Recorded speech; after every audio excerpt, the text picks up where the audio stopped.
Broadcasting from the underground command post, deep in the bowels of a hidden bunker, somewhere under the brick and steel of a nondescript building, we've once again made contact with our leader, Mark Levin. Hello, everybody. Mark Levin here. Our number, 877-381-3811, 877-381-3811. Well, it's getting kind of interesting out there, isn't it? So you have the deputy director of the FBI, who should have recused himself in the Hillary investigation and the Trump-Russia phony collusion investigation, given the fact that his wife was a high-profile politician and candidate in Virginia, running for the state Senate with the full support of the Democrat Party, and Hillary Clinton chief bagman, the former governor of Virginia, McAuliffe. Over $700,000. What they're all upset about, you see, is whether the President of the United States actually asked this man who he voted for. Now, that apparently is over the top. But the fact that this man didn't recuse himself, and let me tell you the standard. It's the appearance of a conflict of interest. Not an actual conflict of interest necessarily, just the appearance of a conflict of interest. When you're a senior law enforcement official, that's all that's needed. Same with a federal judge. Because you're expected to be objective, you're expected to be able to conduct yourself without any patina of partisanship. So the president asked who he voted for, and of course the media and the Democrats are all excited about it. The same media and Democrats who all but ignore all the partisanship that we have seen on behalf of Hillary Clinton and by McCabe. And his name pops up in a text where Stroke and Page are talking about an insurance policy. But here's the bigger issue. As you know, I can't listen to all these shows during the day because I'm doing Levin TV and so forth, unless I'm in the car and I pick something up. So I don't know if anybody said this, but I doubt it. To me, this is the big issue that locks this down. When you go to the FISA court to get a warrant to spy on somebody, that's not just done at the lowest levels of the FBI. That works its way up toward the top of the FBI.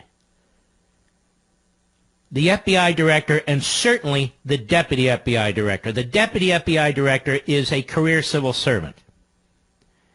And that's why the top career civil servant in the FBI is supposed to look at these things or approve these things.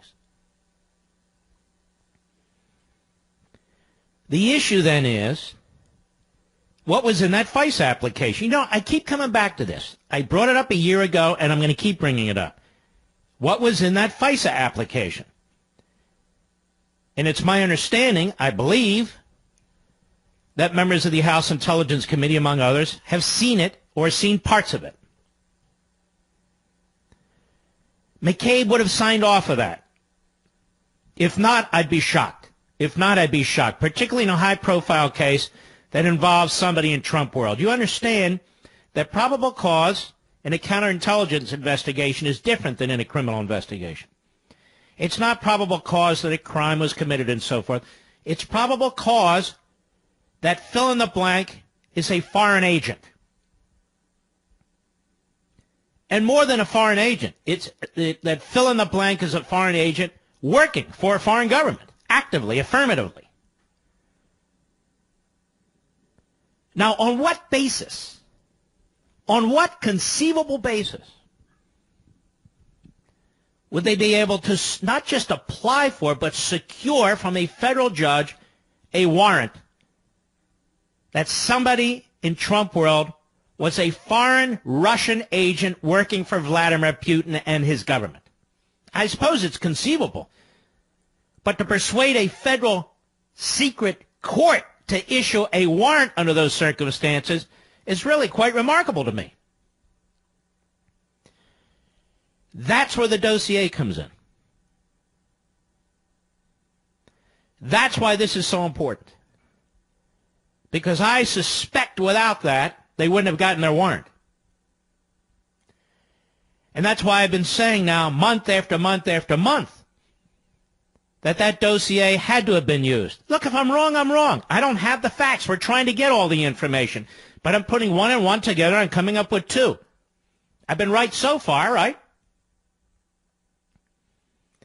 Which means, likely, the deputy FBI director would have known that, would have approved it.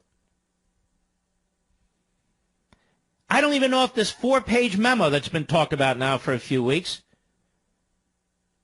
will reveal it or provide us with the ability to draw absolute conclusions. We'll see. I'm sure there's some interesting information in there, even if it's not some kind of a smoking gun or what have you. But it's fascinating to me how hard it is to get to the bottom of this. With the former FBI director, Comey, with the deputy FBI director, or former now deputy FBI director, McCabe, and the other senior officials at the FBI, to determine whether they used the dossier or not. I told you before, all they have to say if they didn't use it is no. No, we didn't use it. We didn't use that. We didn't use a kumquat. We didn't use a ham sandwich. My point is, if you didn't use it, it's not classified that you didn't use it. You're not going to reveal anything, not any strategies, not any techniques, not any patterns, not anything substantive, nothing. You're not going to reveal anything. And they've been asked time and time again, and their answer, this Rosenstein, the deputy attorney general I've never liked, this guy said, well, we'll wait for the inspector general's report. Wait for what? What does the inspector general's report have to do with that specific question? Rosenstein knows the answer. And if the answer is no, we did not use that dossier. Why would we use that dossier? It was paid for by the Hillary Clinton campaign and the DNC. It was washed through a law firm notorious for supporting Democrats. It went into Fusion GPS, a notorious opposition political organization, which then used Kremlin surrogates, operatives, to feed false information. Why would the FBI use that information? So why couldn't the current FBI director, Wray, or the former now FBI deputy director, McCabe, say so? And my conclusion is because in whole or part the dossier was used. That's why. And again, if I'm wrong, I'm wrong. This is like conspiracy theory. This is a matter of trying to figure out what's taking place and the rationale for these answers. So the first reports in the media were that Mr. McCabe stepped down, being the great patriot that he is. And, of course, the media, a chorus line of media propaganda rockets dancing across the stage. Left leg up, right leg, turn to the right, turn to the left. That's what they do. Are blaming Trump. Trump did this. If Trump did this, it's impeachable. If Trump did this, it's obstruction. If Trump did this, he pierced the veil of independence for the FBI. If Trump this, Trump that. What the hell does Trump have to do with this? Of course Trump wanted this guy out. We all wanted this guy out. The appearance of a conflict was overwhelming. He should have been out a long time ago. Even according to one of the texts, one of the senior FBI officials thought this guy should have gotten out. But he didn't get out. Why? So now the speculation is about Trump? Are you kidding me? Now, again, we have to go back to basics here. Trump has the power as president to fire any subordinate he wants. That's the Constitution. That doesn't mean you can't be impeached for it, or that the House, then the Senate do this, that, and that. But as a strictly constitutional/legal matter, of course he can. Of course he can. Just like he fired Comey the leaker. Comey the leaker and Comey the cover-up artist. Comey the obstructor in the Hillary Clinton case.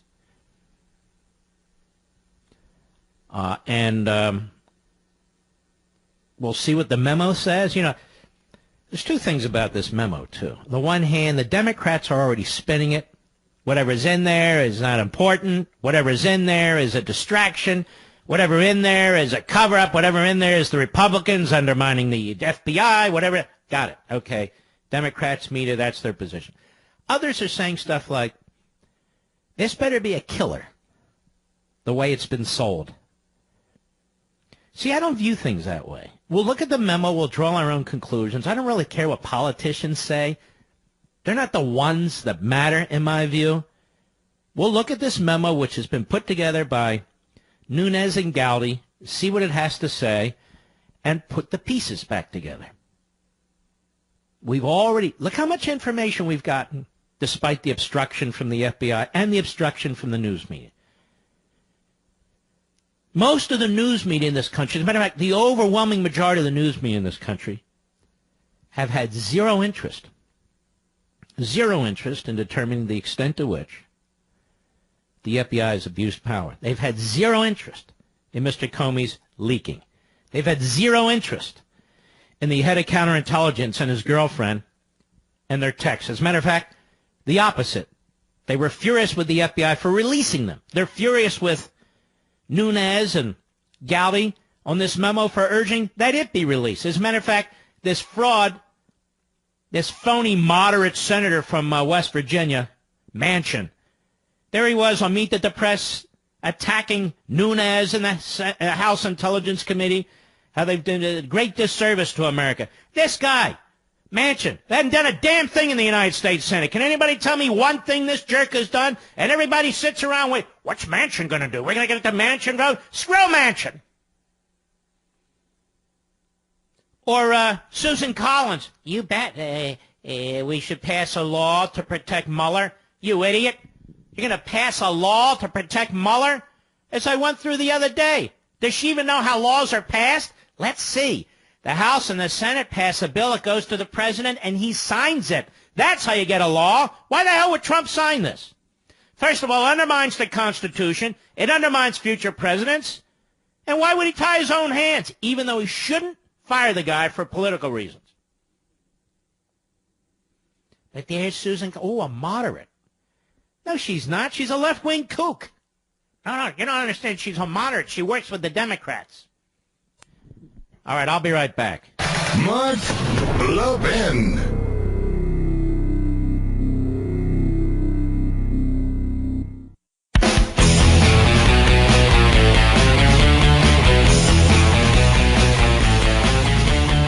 Hey, Adam Schiff and the Democrats, the minorities, are behind the microphone. Apparently, the Republicans have now voted to release the memo. The president will have 5 days to look at it, up to 5 days. We'll see what he does. I suspect he won't take 5 days. But Schiff is out there spinning, and not a single Democrat voted to release this memo, and they demanded that a Democrat minority memo be attached, and the Republicans said, no, we're voting on this. Go ahead. Good evening. I want to give a quick briefing on the events in the committee this evening. I think we have crossed a deeply regrettable line in this committee where for the first time in the 10 years or so that I've been on the committee, there was a vote to politicize the declassification process of intelligence and potentially compromise sources and methods. I made a couple motions this afternoon or this evening. First, we scheduled a hearing today, or the business meeting, so that the minority memoranda could be made available to the members of the House that had been misled by the majority's memoranda. We expected that vote to be non-controversial, and it was. The House members will now have access to the minority memoranda. I made a secondary motion that prior to the public release of either memoranda, that the FBI and the Department of Justice have the opportunity to come and brief the entire House in a classified session on both memoranda, on the underlying facts and the underlying materials, so that the committee could make a responsible judgment as to whether the memoranda should be made public. That motion was voted down by the majority. The majority expressed a concern that something in the minority memoranda or otherwise could compromise sources and methods, and for exactly that reason we asked that both memoranda be vetted by the FBI and the Department of Justice, but that was voted down. I spoke with the director of the FBI earlier this afternoon. He expressed his strong interest in being able to brief our committee prior to any release of these materials about concerns that the Bureau and the Department... All right, that's enough. Let's cut to the chase here. Here's the problem. What the Republicans on this House Intelligence Committee understand, and for which they are to be applauded and even celebrated, is that they start bringing in the minority to do this, they start bringing in the FBI to do this, there'll be leaks all over the place. Because Mr. Schiff or somebody on that minority side leaks like a sieve. I don't know who it is, but they leak like a sieve. The FBI leaks like a sieve. The Republicans control the House. They control this committee. This isn't about breaking tradition or anything of the sort. They have their hands full with senior levels of the FBI that have gone rogue. They've gone rogue. That's what those text messages tell us. This goes to the heart of this republic. This goes to the heart of the republic. Mr. Schiff is not concerned about the politicization of the FBI. He's concerned about Republicans on his committee moving forward, doing what they said they were going to do. Doing what they said they were going to do. It's very interesting to me that the minority is getting all this attention on TV right now because they serve the purposes of the media and vice versa. Mr. Schiff also said, and I just didn't want to play it anymore, that the president has put his personal interests above the national interests, and apparently so have the Republicans on the committee. Pretty outrageous, don't you think? Says the majority memo is distorted, as you would expect him to say. And so he's on a rampage now. He's on a rampage now. You and I, we will decide for ourselves what we think of the contents of this memo. And Mr. Schiff and the others will have to defend it. But we're in a position now where the Democrat Party is in complete cover-up and obstruction mode for rogue senior-level FBI executives because they want to take out Trump. They do not want you to have a balanced understanding of what's taking place. They don't want you to have any understanding of what's taking place. None. The Republicans on the House Intelligence Committee, led by Nunes, who is really a hero in this, has gotten as far as he's gotten without any help whatsoever from a single Democrat, and in fact, every step of the way. They've tried to obstruct him, smear him, file ethics complaints against him, and on and on and on. It's tough. I know, for 1 week, 10 days, I was under the same attack. But we'll get more and more of this information hopefully soon. So the Republicans have voted to release the memo. I'll be right back.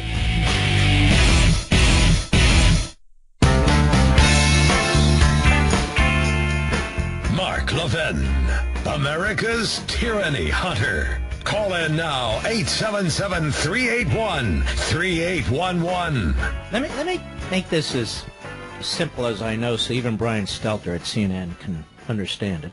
Maybe not. The FBI surveilled a candidate, a political campaign, Trump world, if you will. There was surveillance during the course of this campaign. They got a FISA warrant about a week before the election. The Obama administration, the Loretta Lynch Department of Justice, the Jim Comey FBI, and then Deputy Director McCabe, whose wife was a big lib Democrat in Virginia. It was never right. Something was always wrong about this. Something was always wrong about this. And you see, here's the concern. The Hillary Clinton and Democrat National Committee campaigns and organizations paid money to an organization that hired an ex-British spy who worked with, among others, Kremlin operatives to put together this document. The document winds up in the Democrat administration, the Democrat government, if you will, in the hands of the FBI. They got it in various ways, from Christopher Steele, the ex-British spy, from McCain and his staff, among others, and probably other ways, too.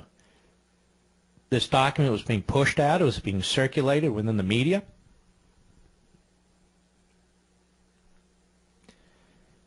The FBI went to the Foreign Intelligence Surveillance Court to get a warrant, that is, a legal sanction, to conduct domestic surveillance on a member or members of Donald Trump's campaign. And if, in fact, they use the dossier, that means the Hillary Clinton campaign and the DNC funded the material that was used as the basis or a basis for surveilling an opposition campaign. Jim Comey knows what took place, but he hadn't said anything. Mr. McCabe knows what took place. One or both of them may have signed off on this. Others at the FBI knew what took place. The Democrat Party has absolutely no interest in getting to the bottom of this. None. The Democrat Party is covering up for these activities because it further exposes Hillary Clinton, it further exposes the DNC, further exposes perhaps Mr. McCabe, whose wife is obviously a liberal Democrat operative, supported heavily by McAuliffe, the former governor of Virginia and close to the Clintons. It exposes Comey. And the only actual collusion that we're aware of that involves Russia, that we're aware of, is the collusion between the Clinton campaign and the DNC through straw men to the Kremlin, which provided information to try and derail the Donald Trump campaign. And yet, the narrative has been completely the opposite. And one of the reasons the narrative has been completely the opposite because these texts suggest that Mr. Strzok and Ms. Page were leakers. Other information that we've got today suggests that Mr. McCabe is a leaker. And we know that Mr. Comey is a leaker. We also know that at the highest levels of the FBI, they ran interference for Hillary Clinton. The outcome was cooked 2 months before they even interviewed her. These same people, pretty much, including Mr. Strzok, were involved in triggering the investigation of the so-called Russia collusion with Trump world and associated leaks to the media. The media, which are not interested in reporting facts to you, not interested in getting anything straight. When you watch Brian Stelter or Don Lemon or Chris Cuomo or Wolf Blitzer, when you watch Rachel Maddow, Joe Scarborough, Mika Brzezinski, and the rest, when you watch these people, Andrea Mitchell, as well as the networks and so forth, they've made it abundantly clear that they think Donald Trump is the threat to the republic. And so, given their own progressive ideology, which is radical left, they're out to get Trump for a lot of reasons. To set the stage for the Democrats to take power, to impeach him, what have you. They have no interest in civil liberties anymore, except their own. They talk about the First Amendment, but the First Amendment actually belongs to you and me. Not to just these news corporate entities. It belongs to each of us as individuals, too. Now, the FBI, at the senior levels, is out of control. Mr. Mueller was the director of the FBI when they used to bring in CARE and did all these other political agenda items that were pushed by Barack Obama. Oh, yeah, you don't remember. I remember.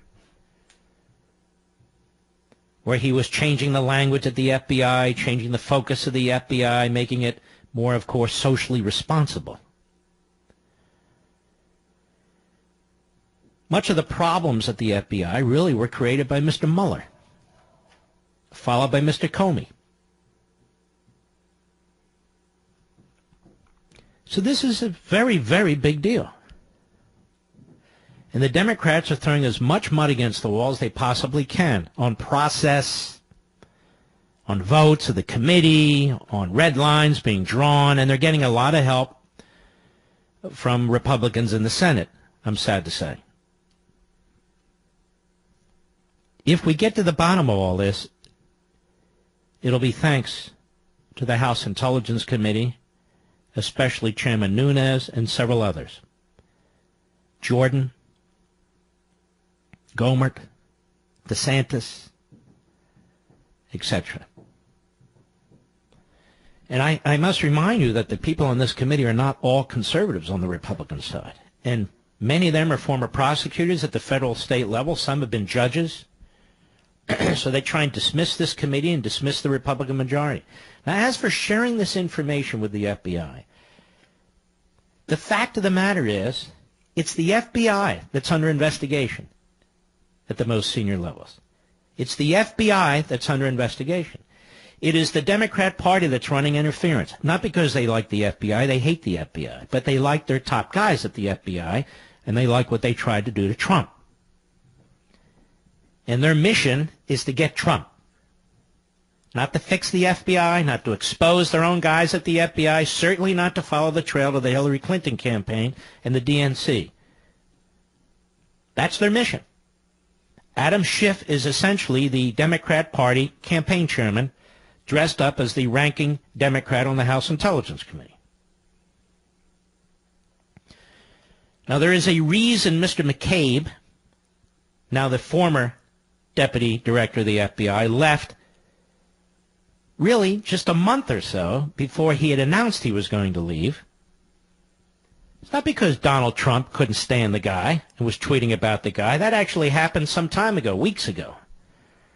Nothing Donald Trump has tweeted would have caused this man to resign prior to his announced resignation date in March.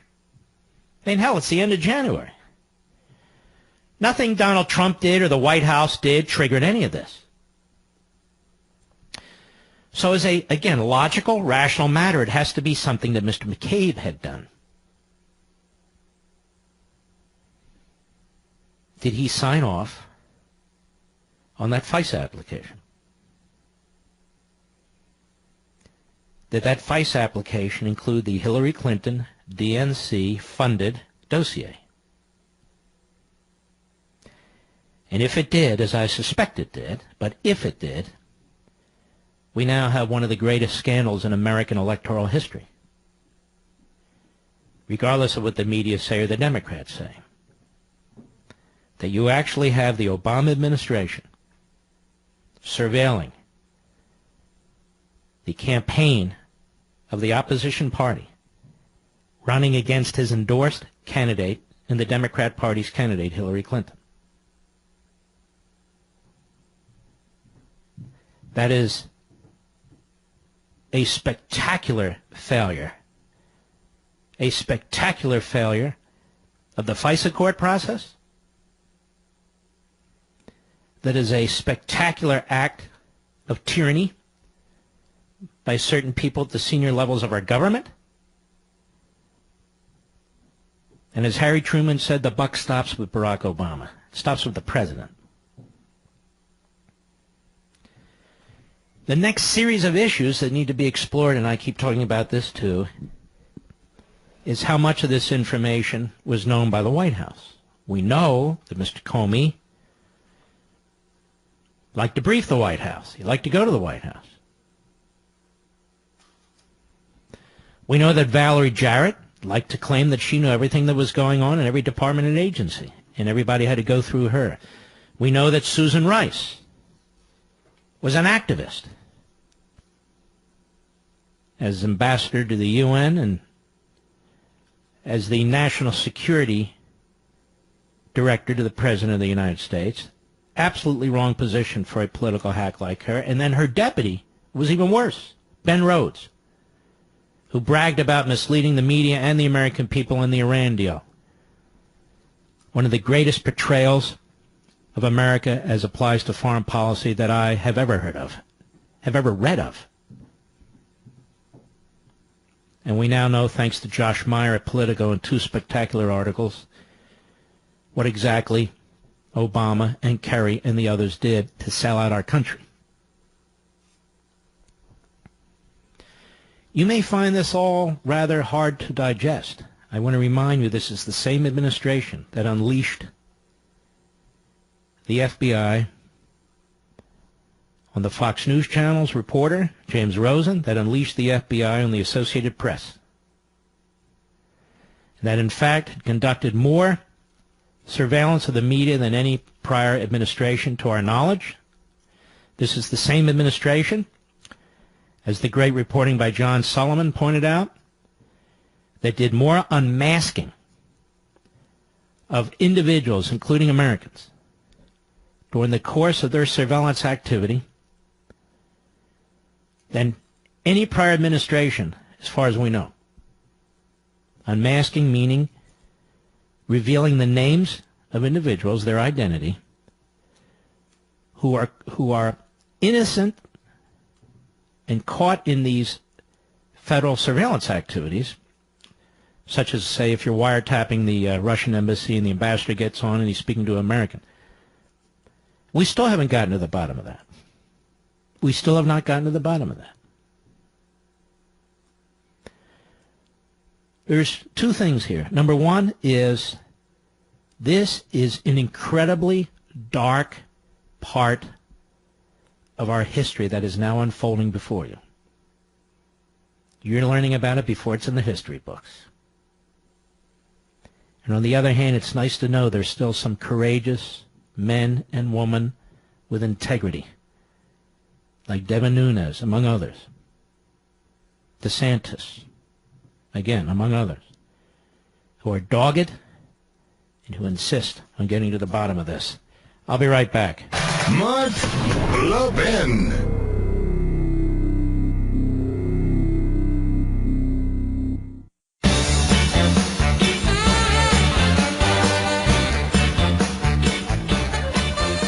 Great talent for your business, but short on time? Well, you don't have to get lost in a huge stack of resumes to find your perfect hire, you know. You just need the right tools, smarter tools. ZipRecruiter posts your job to over 100 of the web's leading job boards with just one click. Then ZipRecruiter actively looks for the most qualified candidates and invites them to apply. That's why ZipRecruiter's different. Unlike other hiring sites, ZipRecruiter doesn't depend on the right candidates finding you. It finds them. No wonder 80% of employers who post on ZipRecruiter get a quality candidate through the site in just 1 day. 1 day. ZipRecruiter, the smartest way to hire. Find out today why ZipRecruiter has been used by businesses of all sizes and industries to find the most qualified job candidates with immediate results. Right now, you, my listeners, you can post jobs on ZipRecruiter for free. Yep, free. Just go to ZipRecruiter.com/Levin. That's ZipRecruiter.com/Levin. One more time to try it for free. Go to ZipRecruiter.com/Levin. That's Levin. All right. See if we have any callers. Let's see. Let's try one.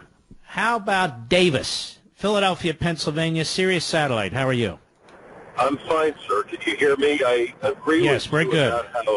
I agree with you about how sinister and what an incredible scandal this all is if it were properly reported. I have two primary comments, and that is that the reason that we're going through this and that administrations like the Obama administration can do what they do is because we have many legislators, and unfortunately that includes of both parties, who have totally abandoned their responsibility to protect the Fourth Amendment, and we have a judiciary which has totally abandoned its responsibility to protect the Fourth Amendment. So that well, I have to take a little bit of difference there with you, which is if you're an illegal alien or you're a recidivist, or even if you're a terrorist, they've now granted habeas corpus on terrorists. In World War II, they never did that. They bent over backwards to protect you, and they even confer constitutional rights. Some of these federal district judges, early on the president's executive order on immigration, they were conferring due process rights on foreigners who have no connection to the United States whatsoever except their desire to come to the United States.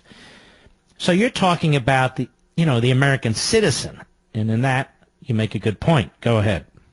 Yeah, I agree with you. I agree with you on the illegal aliens. That's not the point of my call. The Fourth Amendment is warrantless search and seizure of people's papers, effects, communications, and that's where the Congress and the judiciary have totally basically abdicated their responsibility. They have a responsibility to protect the Fourth Amendment, and they've passed this mass surveillance legislation. They've put this stupid FISA court into effect, and that's what enables, corrupt politicians like Barack Obama and his administration to get away with these illegal searches and seizures and get away. Well, I think there's a point to which you go that I agree with, and if what took place is what I've been surmising since March 2nd of last year, this whole court business needs to be looked at, because those judges on that FISA court are supposed to be, they're in secret, there's no public review, there's no real reporter review, there's nobody except the court, pretty much, and the FBI and the Department of Justice. So if that judge is going to roll over, then we have no protection whatsoever when it comes to these FISA applications. So I would like to know the names of the judges. I would like to know the names of the judges or judge who approved this. And we want to see the application so we know what the basis is for it. Now, the Democrats don't want to and the media don't want to, but we do. I'll be back.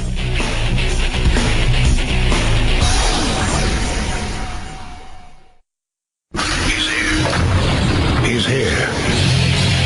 Now, broadcasting from the underground command post, deep in the bowels of a hidden bunker, somewhere under the brick and steel of a nondescript building, we've once again made contact with our leader, Mark Levin. Hello, everybody. Mark Levin here. Our number, 877-381-3811, 877-381-3811. You know what? I think I need to get to some basics here, because I'm hearing some things on television during the break that are really troubling to me. First of all, as the gentleman said who called before, we have a Fourth Amendment that requires a warrant to conduct a search. A warrant to conduct a search. Now, we didn't always have a FISA court, We didn't always have this secret court. And so what would happen is the Justice Department or the FBI would have to convince a judge. They have to file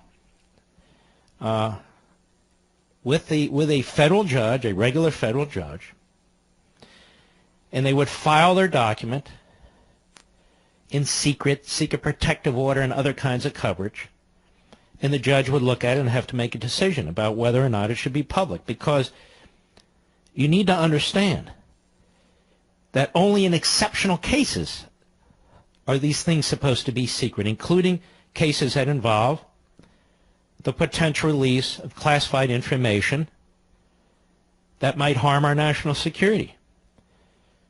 Now, the court can order the release of classified information if it's not going to harm our national security. Just because the federal government claims it's classified doesn't necessarily make it so. So that was the point of that. So we've created this FISA court now, Congress has. It's a secret court.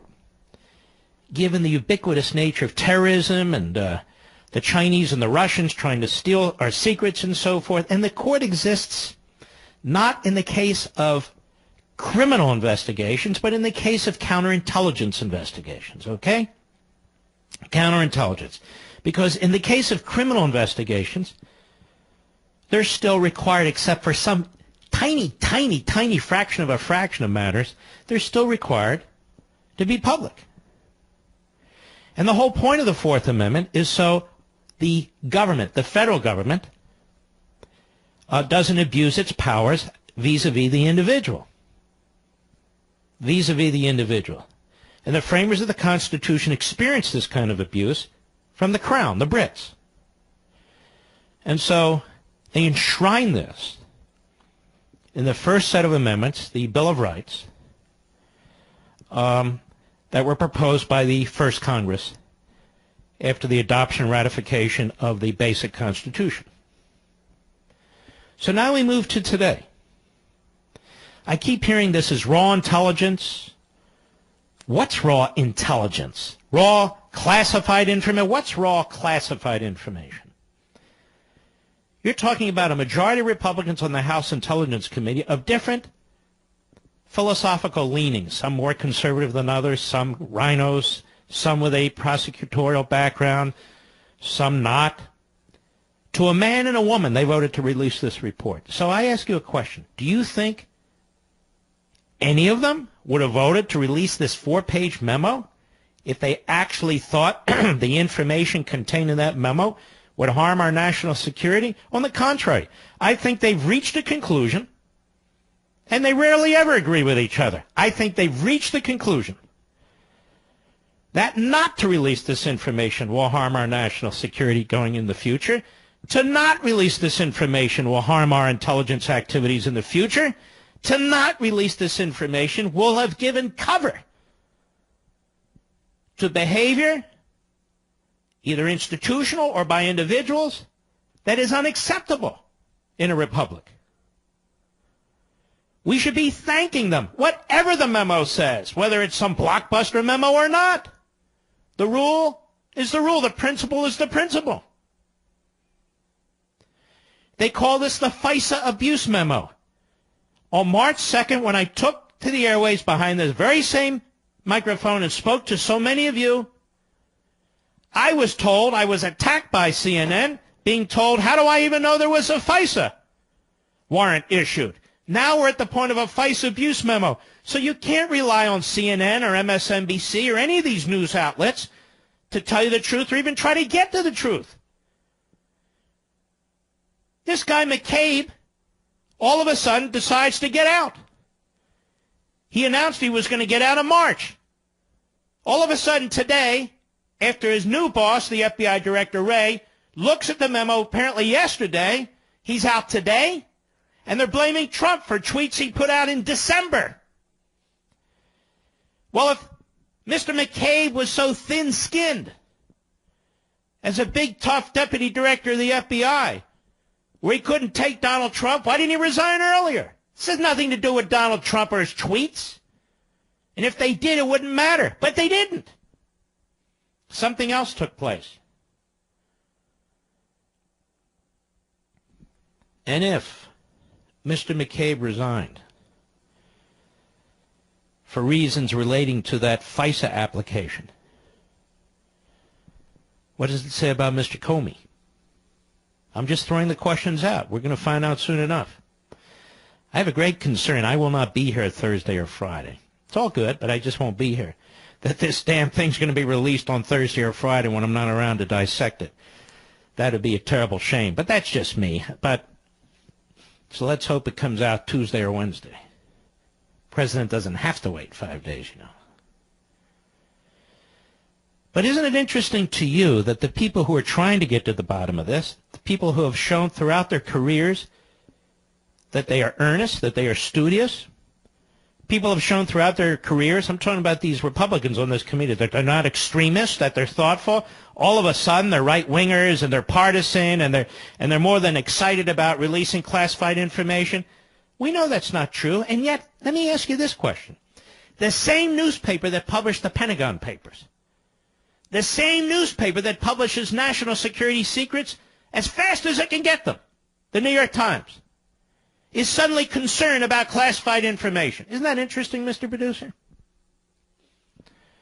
Not concerned about classified information. It's constantly about scoring points. Now, Mr. McCabe is a leaker. Mr. Comey is a leaker. Mr. Strzok is a leaker. Ms. Page is a leaker. Now, we know about Mr. Comey because he was caught. We know about Strzok and Page because they said so essentially in their own text messages. And now we know about Mr. McCabe, thanks to Howard Kurtz, with the Fox News Channel's brand new book, Media Madness, Donald Trump, the Press, and the War over the Truth. And as he points out, in an excerpt in his book, Reince Priebus, listen to this story. Reince Priebus was chairing a 7:30 a.m. intelligence meeting when one of the participants, Andrew McCabe, asked to speak to him privately. McCabe, the deputy FBI director, closed the door and told Priebus, "We want you to know that everything in the New York Times story is BS. The Times, you see, had quoted unnamed sources in reporting that Trump campaign aides and associates had repeated contacts with senior Russian intelligence officials. CNN had carried a similar report." Oh, there's that CNN and the New York Slimes. Priebus pointed to the 3 televisions on his office wall. "Here's my problem. They're going 24/7, he said. Can the FBI say what you just told me?"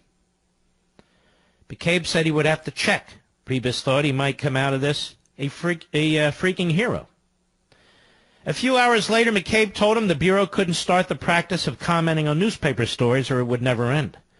"Give me a break," Priebus said. "I'm getting crushed all over the place, and you won't say publicly what you told me privately?" James Comey called later. He said, "We really can't do anything about it." But Comey said he'd be willing to tell the Senate Intelligence Committee that the charges were bogus. He was sure its members would repeat that for the cameras. Now, let me just stop. That shows you how sleazy and gutless this Comey is. We can't do it, but I'll tell members of the Senate Intelligence Committee, and they'll blurt it out. Let's go on to the main point. Now, a week later, CNN was airing a breaking news story naming Priebus. According to multiple U.S. officials, they reported, the FBI rejected a White House request to publicly knock down media reports about communications between Donald Trump's associates and Russians known to U.S. intelligence. You hear that? Priebus was stunned by the implication that he was pressuring law enforcement. Had he been set up? Why was the FBI leaking this information when one of its top officials had initiated the conversation? Comey assured Priebus that afternoon that he hadn't done anything wrong, but the story reverberated for days. Is Reince Priebus lying about the FBI? Slate asked. Reince Priebus should resign, a Boston Globe columnist demanded. The damage was done. See, either Comey or McCabe leaked it to CNN and the New York Times. They brought it up to Priebus. Priebus said, well, why can't you tell the public what you're telling me? They come back and they said, we can't. And then they leaked to the New York Times and CNN that Priebus was pressuring them to put out a story. Is that not the sleaziest thing? Mr. McCabe, who the Democrats are defending, Mr. Comey, who the Democrats are defending, Mr. Mueller, who the Democrats are defending. They have no interest in the rule of law. They don't care about police state tactics. Doesn't bother them at all. And the New York Times yesterday was already running interference for the Democrats and, of course, for the media on this 4-page memo. Here's the story by 1, 2, 3 different reporters. A secret, highly contentious Republican memo reveals that Deputy Attorney General Rod Rosenstein approved an application to extend surveillance of a former Trump campaign associate shortly after taking office last spring, according to 3 people familiar with it. If that's true, it is absolutely shocking, by the way, how Rod Rosenstein didn't recuse himself. A secret, highly contentious Republican memo reveals that Deputy Attorney General Rod Rosenstein approved an application to extend surveillance, that's the FISA court, of a former Trump campaign associate shortly after taking office last spring, according to 3 people familiar with it. And, of course, Rosenstein has never revealed that. Rosenstein knows exactly what's in this FISA application. He knows exactly what took place. He knows if the dossier was used. The renewal shows that the Justice Department under President Trump. Now, isn't that interesting? The Justice Department under President Obama. You never heard those words. You never heard those words pulled together. But now the Justice Department under Donald Trump, and we know he has no control of the Justice Department, which is part of the reason he's very frustrated about this. But the New York Times uses these phrases and these words to tilt the story, just like the Republican memo reveals, not the majority of the House Intelligence Committee. The renewal shows that Justice Department under President Trump saw reason to believe that the associate, Carter Page, was acting as a Russian agent. But the reference to Mr. Rosenstein's actions in the memo, so you see the Democrats are already leaking to the New York Times. This is why the Republican majority had to plow ahead without them and without giving FBI an opportunity to review anything other than the director. A much disputed document that paints the investigation into Russia election meddling as tainted from the start. So that's not a news report. That is the three reporters for the New York Times burping up the minority's view. Indicates that Republicans may be moving to seize on his role, that's Rosenstein, as they seek to undermine the inquiry. Now, if that's not loaded, so the Republicans want to undermine the inquiry. Undermine the inquiry. They're not trying to get to the facts. They're not trying to hold these officials responsible. They're trying to undermine the inquiry. Has the New York Times ever reported that kind of a story with that kind of language when it comes to the Democrats investigating any element of the executive branch? The answer is no. No. The memo's primary contention is that FBI and Justice Department officials, see the leaks, failed to adequately explain to an intelligence court judge initially seeking a warrant for surveillance of Mr. Page that they were relying in part on research by an investigator, Christopher Steele, that had been financed by the DNC and Hillary Clinton's presidential campaign. Well, there you go.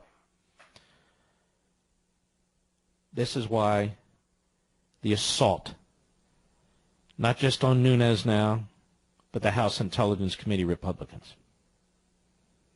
This is why the assault on me, the verbal assault on me back in March, getting too close to the fire, weren't we? Democrats who have read the document, so the Democrats are leaking. Schiff, one of them, some of them. But they're very, very concerned about classified material, don't you know? And, of course, so is the New York Slimes. Say Republicans have cherry-picked facts to create a misleading and dangerous narrative. Yeah, they always say that. But in their efforts to discredit the inquiry, Republicans could potentially use Mr. Rosenstein's decision. So in the effort to discredit... Let me ask you, are these guys the press people for the Democrats on the House Intelligence Committee? Are these three reporters working for Adam Schiff, working for the Democrat Party, much like the Fusion GPS guys did, worked for the Wall Street Journal before they became Democrat hacks? Out of the closet? But in their efforts to discredit the inquiry, Republicans could potentially use Mr. Rosenstein's decision to approve the renewal to suggest that he failed to properly vet a highly sensitive application for a warrant to spy on Mr. Page, who served as Trump foreign policy advisor until September 2016. I'm telling you, this is absolutely incredible. They're giving us their game plan right now. He failed to properly vet a highly sensitive application for a warrant. In other words, when they went for the renewal, didn't he know the dossier was in there? Ladies and gentlemen, the FBI has been leaking to the New York Times and the Washington Post on this investigation from day one. And when I took the headlines from the New York Times, when I took the headlines from the other outlets that Strzok and Page and others were leaking to, and I pasted them together in a rational way, and I said, what we have here, ladies and gentlemen, is domestic political surveillance of one campaign and administration against an opposition. They went nuts. And now you know why. I'll be right back. Mark Levin.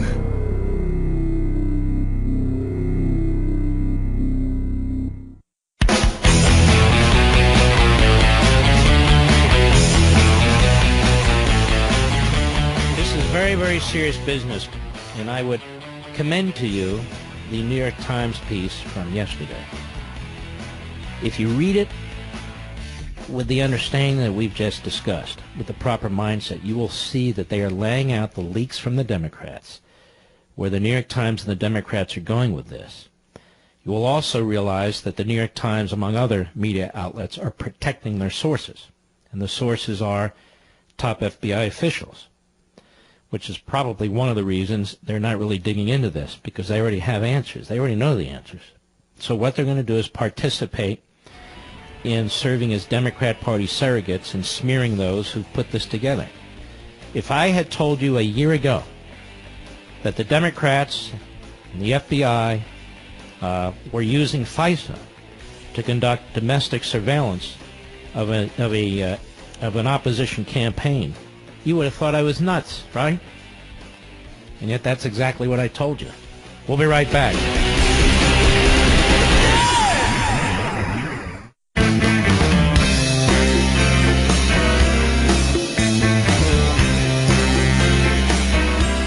Mark Levin, the conscience of conservatism. Call Mark now at 877-381-3811.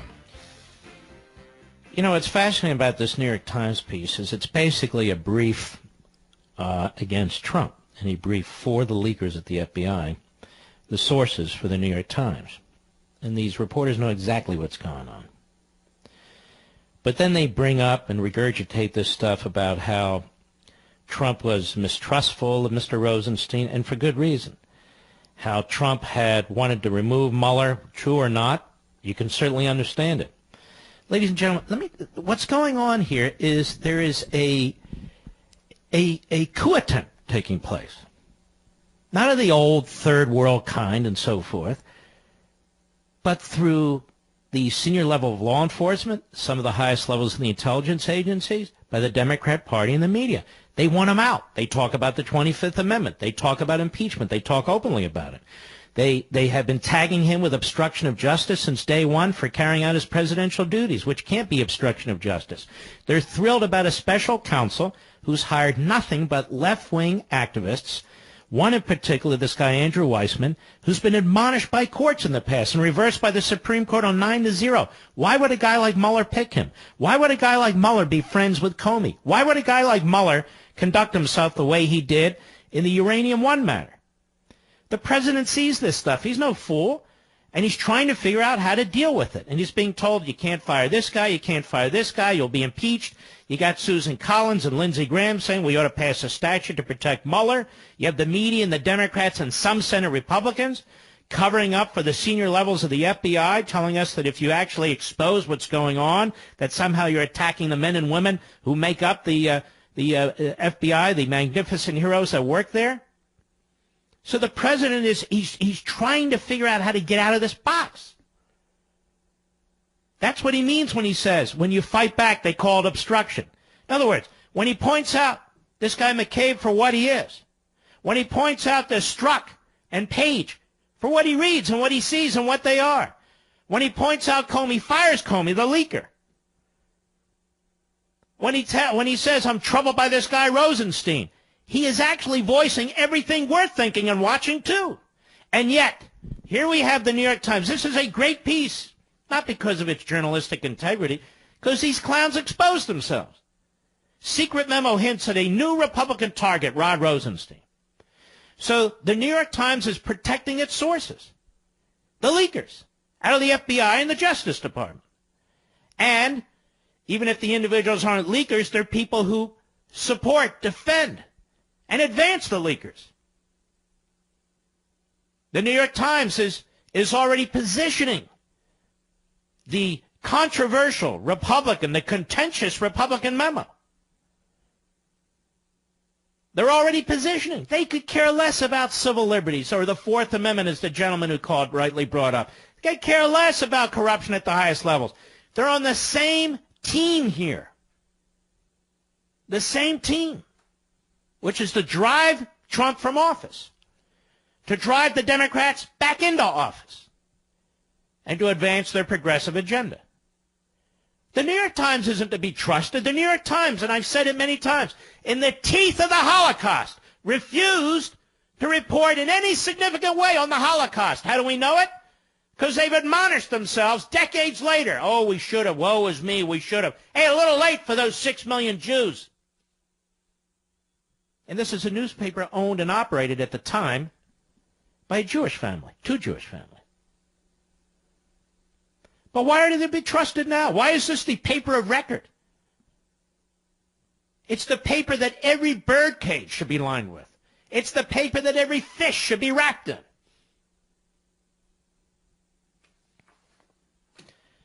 You know, ladies and gentlemen, maybe you cannot stop time, but you can definitely watch those saggy, droopy eyelids disappear with Chamonix's brand new Genucel eyelid treatment. Here's Michelle from Modesto, California. I love your new Genucel eyelid treatment. It really did a great job lifting and firming my droopy eyelids. Bravo, Chamonix, for this innovative and much-needed product. Now, you can read Michelle's full review and many, many more at Genucel.com. For a limited time, the brand new Genucel Eye Lift is yours absolutely free when you order Genucel for bags and puffiness under the eye. And for results in 12 hours, the Genucel Immediate Effects is also free with your order.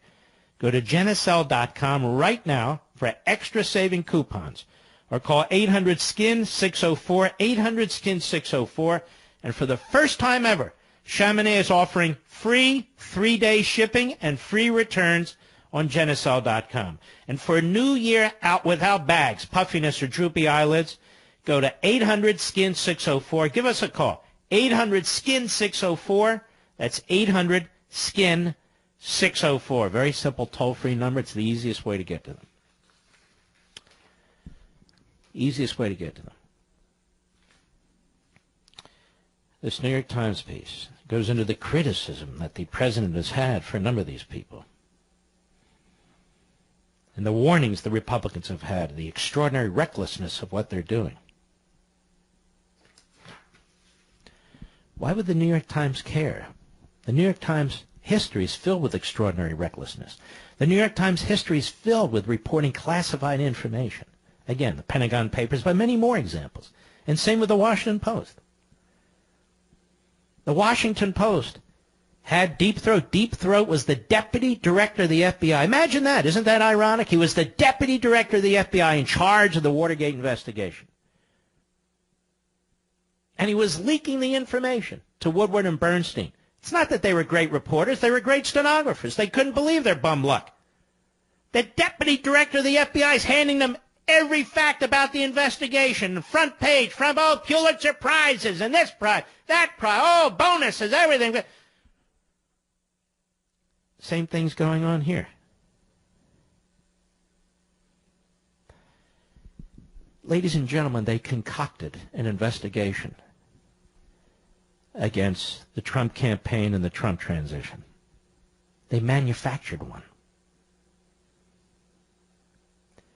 That's why you don't read headline after headline with example after example of collusion between Donald Trump and his family or his campaign and Putin and the Russians. Where is it? There are none. There are none whatsoever. None. Did the Senate Intelligence Committee find collusion between Trump and his family members and his campaign with the Russians? If so, they haven't told a soul. House Intelligence Committee hasn't found any. How about the House Judiciary Committee? No. How about the Senate Judiciary Committee? No. How about the hundreds and hundreds of reporters that have been reporting on this, quote-unquote, for going on 18 months now? Have they found any such thing? No. They have not. That Howard Kurtz piece is very, very interesting about Mr. McCabe and Mr. Comey, the leakers. But there's another thing about this story that I want to tell you. I want to read to you again what turned up when they set up Priebus. I'm looking for the quote. Here it is. CNN quote.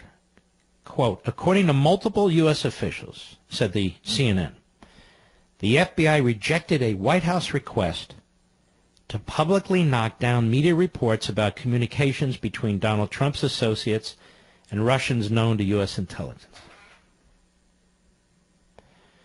So not only did they stab Priebus in the back for something Priebus never even did, but they put out the word out there, and this is the first time or the only time or the last time, that in fact there were acts of collusion between Donald Trump's associates in campaign and Russians known to U.S. intelligence, leaving the impression of wrongdoing. And Mr. Mueller has been at it for what, about a year, soon to be a year, spending a lot of money, kicking down doors, guns drawn, threatening people with false statements and other things of that sort. Now, you might say Mr. Mueller has to finish his investigation. Well, maybe he does. But even the media lackeys who, again, cover for his staff, which also leaks, they no longer talk about Mueller finding or looking for collusion. Now they're on the obstruction trail. Obstruction. They're not looking for collusion because there is no collusion.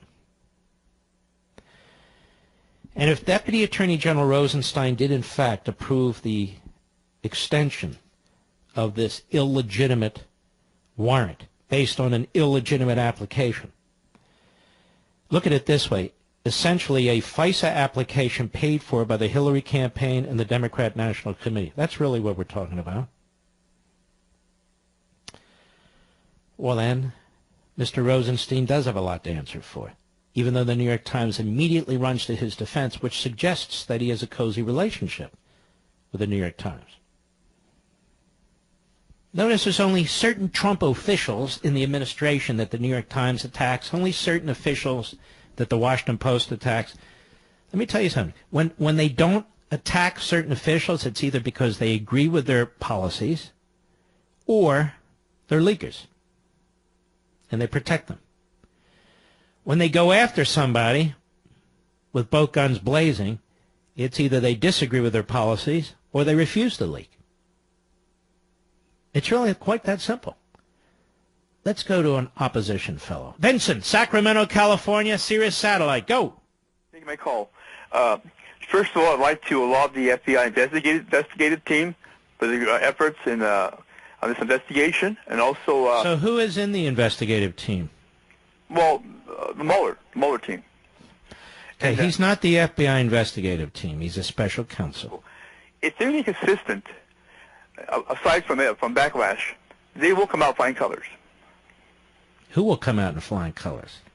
The investigative team that's involved with. Well, how do you know anything? They'll come out in flying colors. What does that mean? Well, let me just interpret here. No. Why don't you answer my question? What does that mean? They'll come out in flying colors. What does that mean? I mean, as they spearhead the investigation into possible corruption on behalf of Mr. Trump, there's a possibility. That's not what they're investigating. Possible corruption on behalf of Mr. Trump. They're investigating. At least they were told to investigate. Collusion. Now, being the very sharp person you obviously are, based on your current presentation, do you have any evidence that there's any collusion? Well, give me just a site. Okay. No, it's a really simple question, pal. Do you or don't you? Well, the possibility that could exist. I didn't ask you about possibilities. Do you have any evidence of collusion? No. Has there been any evidence leaked or presented above board in the media of collusion? Yes or no? Yes. Where? Yes, it's raw evidence. Raw. It has to be. And get off the phone, you idiot. Call some other show where they tolerate you and they're proud of the fact they don't yell at people. Go ahead. I can't take it. All right, let's continue. Dan, Greensboro, North Carolina, on the Mark Levin app. How are you?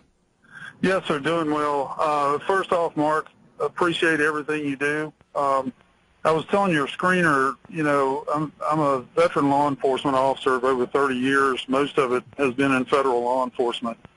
And I can tell you, while there is a concern about besmirching, specifically members of the FBI, et cetera, the people in the field aren't the problem, and they're not the ones that are going to be offended. Obviously, the left and the media would like to point a finger and blame Trump for, besmirching the FBI in this case, but the people in the field, they do their job. It's these administrators, and from experience, because of the way the system's set up, the people that get promoted oftentimes are the people that either can't do the job or are willing to move their family numerous times to get to where they want to go. Let me tell you something, Dan. First of all, I want to thank you for your service as well, but let me tell you something. I have no question whatsoever that the men and women of the FBI who listen to this program, who are not in the upper echelons, know exactly what I'm talking about. They know who their friends are in the media. They know who their friends are in Congress. They know who their friends are in the White House. They were thrilled that Hillary lost. They are concerned that the Democrats not take Congress. It is a liberal Democrat media mantra that those of us who are concerned about the integrity of the upper echelons of the FBI are somehow attacking the FBI. It is the same liberal Democrat media complex that has attacked local law enforcement, that attacked the FBI when they thought the FBI was giving Hillary a problem. So I know the FBI agents out there, whether they're special agents, field agents, or whomever they are, they know full well exactly what I'm talking about, and they know full well that there is a huge problem here. And I know because some of them come up to me and introduce themselves. All right? You're absolutely right. And once again, listen to you often and really appreciate what you do. Thank you, sir, and I appreciate what you've done, too, in law enforcement. It's a tough field. I'll be right back. Mark Levin.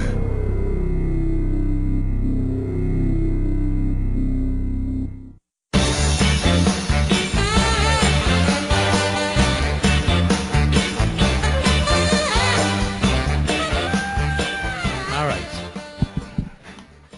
Yes. Oh, yeah. If you're searching for the perfect Valentine's gift, look no further than 1-800-Flowers.com. 1-800-Flowers.com. They make it simple to find beautiful bouquets. That's why they're my Valentine's go-to. And right now, for a limited time, you can get a dozen multicolored roses for only $29.99, delivery included. Now, you might be saying to yourself, look, this is a couple weeks away. But these discounts, these deals, they're not a couple weeks away. They're now. That's right, a dozen multicolored roses delivered for only $29.99 or upgraded to 24 multicolored roses for only $10 more. And delivery is included, but only for this week. See my point? Only for this week. So don't miss out on this amazing 1-800-Flowers offer. This gorgeous bouquet of roses in a rainbow of colors is the perfect Valentine's surprise she's guaranteed to love. Roses from 1-800-Flowers are picked at their peak. They're shipped overnight to ensure freshness, and are amazing. A dozen multicolored roses for only $29.99, delivery included. Or an upgrade to 24 multicolored roses for just $10 more is the perfect reward for thinking ahead and ordering early. That is now. When it comes to Valentine's, I don't settle for anything less than my rose authority. 1-800-Flowers.com. Now, to order a dozen multicolored roses for $29.99, delivery included, or upgrade to 24 multicolored roses for only $10 more, go to 1-800-Flowers.com, click the radio icon, and enter code Levin. That's the key to getting the discount. Again, order today so you don't forget, get the discount. Save at 1-800-Flowers.com, code Levin. You got to hit that radio icon, type in Levin. 1-800-Flowers.com, code Levin. Mark, El Paso, Texas, the great KTSM. Quickly, go. Hey, Mark, honored to speak with you. My question is, what would happen to you if you failed to do your job for an entire year? Because I know what would happen to me. Yeah, we'd be out. Exactly. And so I expect a whole bunch of pink slips to go out after this year and this failed budget. And yet everything's continuing as normal.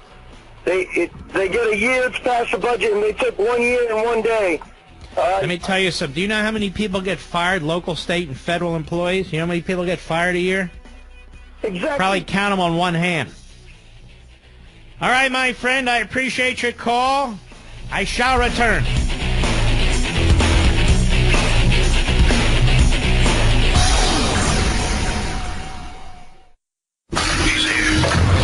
He's here.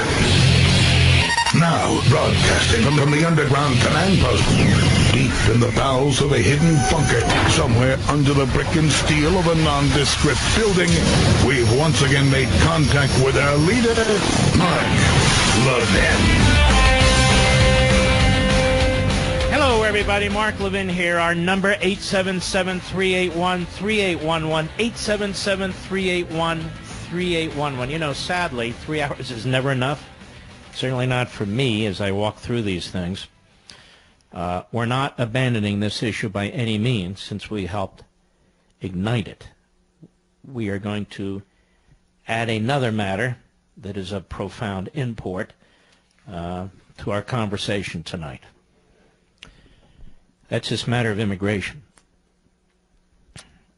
Immigration for the Democrats has come down to this. Since they could not convince enough people to vote for them in numerous presidential elections and other elections, they decided to change the voter. They decided to change the voter. And that's what's taken place. They have changed the voter. And they are committed to this. And 20 years ago they weren't, and today they are. When the talking points came out from the White House on the immigration proposal, as you know on this program, I was appalled. Absolutely blown away that we went from 700 to 800 individuals who, the question was whether they were going to be legalized, to giving citizenship to 1.8 million people. And I pointed out at the time, that's not correct. It's far more than that when you take into account chain migration. I got a lot of pushback from the cultists who said, no, that's not the case because the president's going to eliminate chain migration. And, of course, that's not the proposal. The proposal is the nuclear family would stay intact so the parents can come over, the brothers and sisters can come over, and so forth and so on. And because the president now wasn't even talking about 700 or 800 legalized, he was talking about 1.8 million receiving citizenship, the actual number is closer to over 3 million. 3.6 million is pointed out in USA Today. So the number builds and builds and builds. And I also pointed out to you that there would be individuals, commentators in TV and radio, who would find this a brilliant stroke of genius by the president and the administration to expose the Democrats as opposing what? Legalization? And yet you see, folks, when the Democrats take the presidency in the House and the Senate again, and they will, they'll ram through whatever the hell they want to because they're good at it and we're not.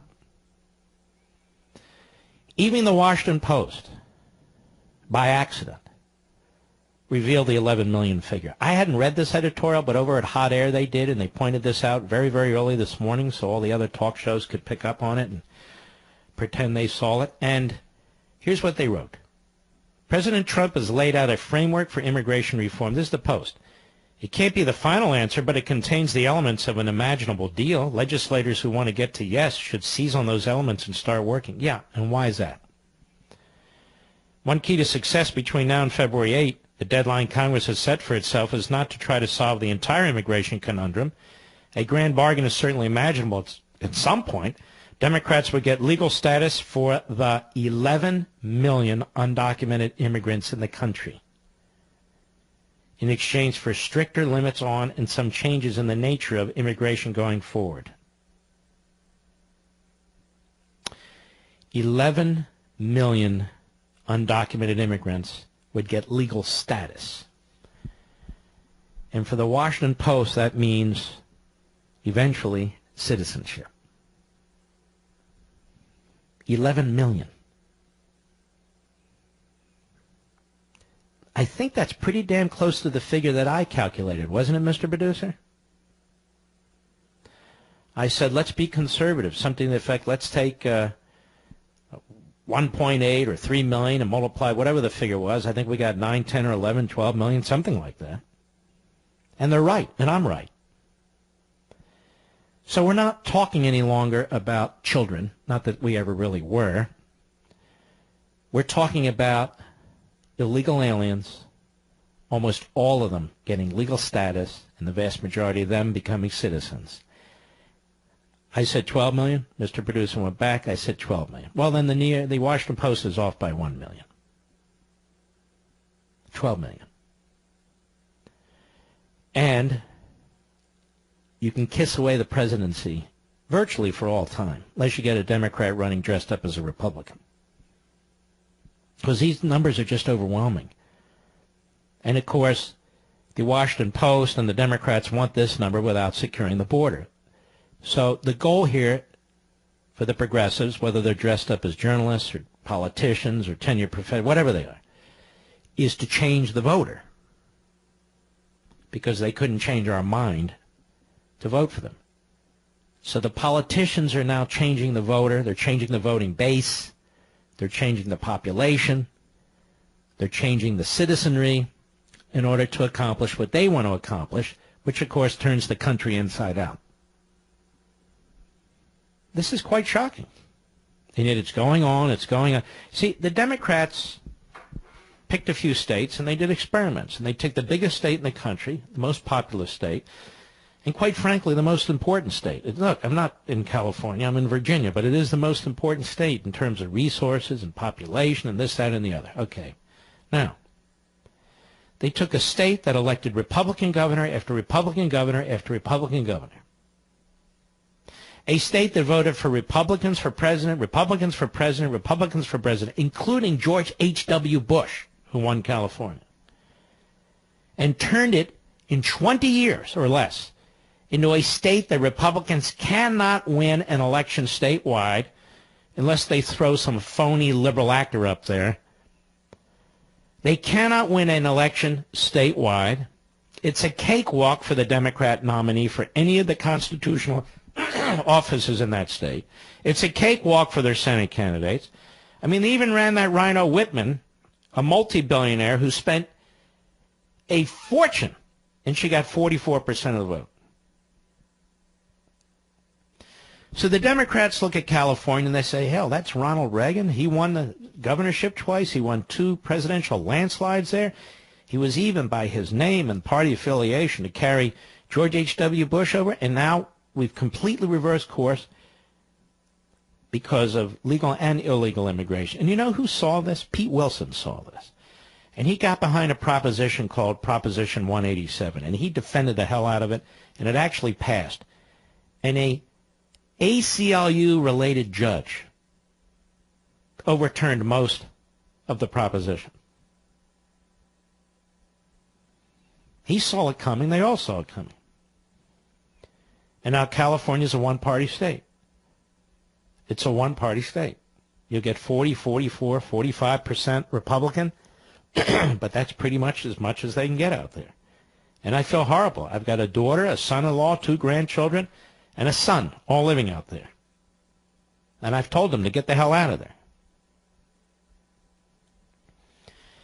And so the Democrats see that and they say, hell, we can do this for the whole country. We can do this. If we can just consistently win Florida or turn Texas, it's over. It's absolutely over. Look, I remember when Nevada voted Republican in presidential elections. I remember when Colorado voted Republican in presidential elections. Virginia voted Republican in presidential elections. The Democrats had a hell of a time winning the popular vote and cobbling together the Electoral College. We've won the presidency twice. Let's just be honest with ourselves here. This is important. In 2000 and in 2016 on the Electoral College, which is the only way you can win the presidency. But it is a message that we lost the popular vote in both those elections. You can say whatever you want. Well, you loaded them up in California. Yeah, they loaded them up in California. We used to load them up in California. But we can't do it anymore. We can't do it anymore. You could only lose the popular vote in so many states where you eventually can't overcome the defeat even with the Electoral College. You just can't. And the window gets smaller and smaller and tighter and tighter. This is why what was proposed by the administration was so frustrating, if not depressing. This is why the Democrats don't give a crap. They'll shut down the government again. It's just a temporary bump in their long-term plans. Temporary bump. Big deal. We'll get the White House, we'll get the House, the Senate, then we'll ram the whole damn thing through.